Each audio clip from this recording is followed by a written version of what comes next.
कई कबूतर के बड़े शौकीन हैं, कई कुकड़ा के, कई तितरा के, है ना। अल्लाह ना करे कोई कुत्तियां का शौकीन होवे। सारे रंग है ना, माशाअल्लाह, बल्ले बल्ले बल्ले, सारे रंग राजे, घोड़े भी, कुत्ते भी, तितर भी, बटेरे भी, दांद भी, ते हजूर दा मिलाद भी, बल्ले बल्ले बल्ले, सारे राजी कीती रखो जनाब। हलाल जानवर नूं इस वास्ते पालना कि मैं इहदे कोल फायदा लवां, जिवें गोश्त दा फायदा हुंदा है, दुध दा फायदा हुंदा है, वेच के पैसे बिल्कुल जायज है। समझ आंदी पई है? या कोई ऐसा जानवर जिहड़ा अंडे देंदा, अंडे वेचो, जायज है। कोई ऐसा जानवर जिहड़ा विकदा है, उन्होंने रखो, वेचो, जायज है। जिवें छोटे परिंदे, तोते होंदे, उन्होंने रखो, अफजाइश नस्ल करवाओ, उस तो बाद वेचो, तेरा कारोबार जायज है।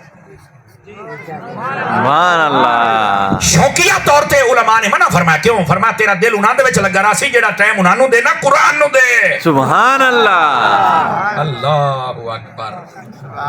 मुर्गे रखना मना नहीं है, लेकिन लड़ावन वास्ते रखना सिर्फ मना नहीं, हराम है। सुभान अल्लाह। हाँ हाँ, इस याद अंदर हदीस मौजूद है, नबी पाक एक कबीले च गुजरे, उन्हां दे छोर दो काम करते पे आन। एक तो मुर्गे नूं लड़ाई जाते सन, ते दूए बन के ना उन्हां दे उत्ते तीर अंदाजी पे करते आन। नबी पाक ने दुआ नूं फरमाया, ये काम लांतियां वाला है। सुभान अल्लाह।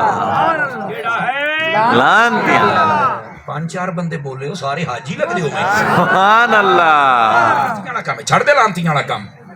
ऐसे कुक्कड़ रखी रखदा, इधर वेख, हुण मैं तबसरा करूंगा, मैं जट बंदा, देसी बंदा, मैं कुक्कड़ नूं मुठियां भर दई, कदी प्यो नूं घुटी